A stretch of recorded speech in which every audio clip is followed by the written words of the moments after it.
नमस्कार, माझे नाव अद्विता विनोद बागल.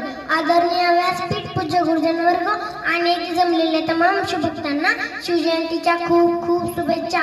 हिंदवी स्वराज्याचे संस्थापक, एक आदर्श शासनकर्ता, जाणता राजा शिवछत्रपती शिवाजी महाराज यांना माझा मानाचा मुद्रा करते आणि माझ्या भाषणास सुरुवात करते. सह्याद्रीच्या कुशीतून एक हिरा चमकला, सह्याद्रीच्या कुशीतून एक हिरा चमकला, भगवाट या चंदनाचा शिवनेरीवर प्रकटला. हातात घेऊन तलवार शत्रूवर गरजला, हातात घेऊन तलवार शत्रूवर गरजला. महाराष्ट्रात असा एकच शिवाजी राजा होऊन गेला, महाराष्ट्रात असा एकच शिवाजी राजा होऊन गेला.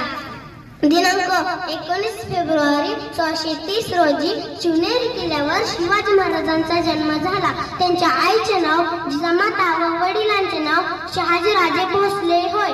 कोणतेही मंदिर नसताना घराघरात मनामनात सदैव ज्यांची ईश्वर पूजा केली जाते, अशा तुमच्या माझ्या सर्वांच्या मनाच्या गाभाऱ्यातील आराध्य दैवत शिवछत्रपती शिवाजी महाराजांची कीर्ती गाताना एक वेगळाच अभिमान वाटतोय.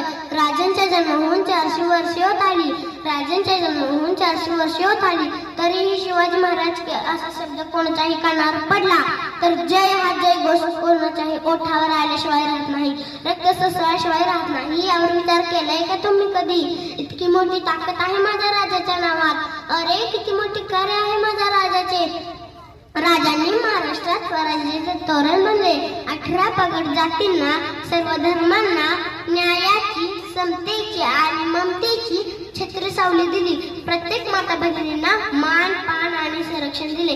शिवरायांची प्रशासन व्यवस्था आणि युद्ध नीती, राजकारण संपूर्ण विश्वासाला आदर्शवादी आहे. म्हणूनच म्हणते, अरे माझा राजा लाखात एक नाही तर जगात एक होता.